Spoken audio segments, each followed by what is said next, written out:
आणि आता बघूयात पुणे जिल्ह्यातल्या टॉप 9 बातम्या। पुण्यातील शिखर बँक थेट सोसायट्यांना कर्ज देणार, सावकारी जाचातनं बळीराजाची यामुळे सुटका करण्यासाठी हा निर्णय।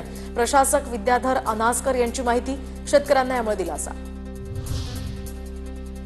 पिंपरी चिंचवडमध्ये 6 महिन्यात बालकाच्या बलात्कारांच्या 141 तर विनयभंगाच्या 201 गुन्ह्यांची नोंद। अत्याचारांसंदर्भात तक्रार आल्यास थेट कारवाई करण्याचे पालिका आयुक्तांचे निर्देश। पुण्यातील कोथरूड, शिवाजीनगर, औंध या भागामध्ये आज पाणी पुरवठा विस्कळीत, तर पर्वतीमध्ये पाणी पुरवठा करणाऱ्या जलवाहिनीला गळती। पुण्याच्या भोर तालुक्यामध्ये यंदा खरीप हंगामातील 9227 हेक्टरवर पेरणी। मागच्या वर्षीच्या तुलनेनं खरीप हंगामाची पेरणी यंदा कमी, सतत पडणाऱ्या पावसाचा फटका। पुणे विमानतळ परिसरामध्ये कचरा फेकणाऱ्यांवर दंडात्मक कारवाई करा, पुणे महापालिका आयुक्तांचे आदेश।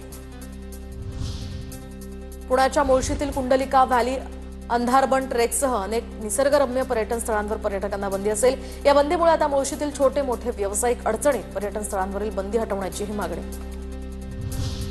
पुण्याच्या पिंपरी चिंचवडमध्ये सशस्त्र दरोड्याचा थरार, व्यावसायिकाचे हातपाय बांधून 4 ते 5 जणांनी सशस्त्र दरोडा टाकल्याची घटना।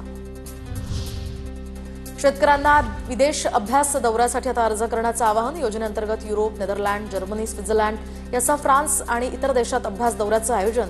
31 जुलैपर्यंत अर्ज करण्याची ही संधी।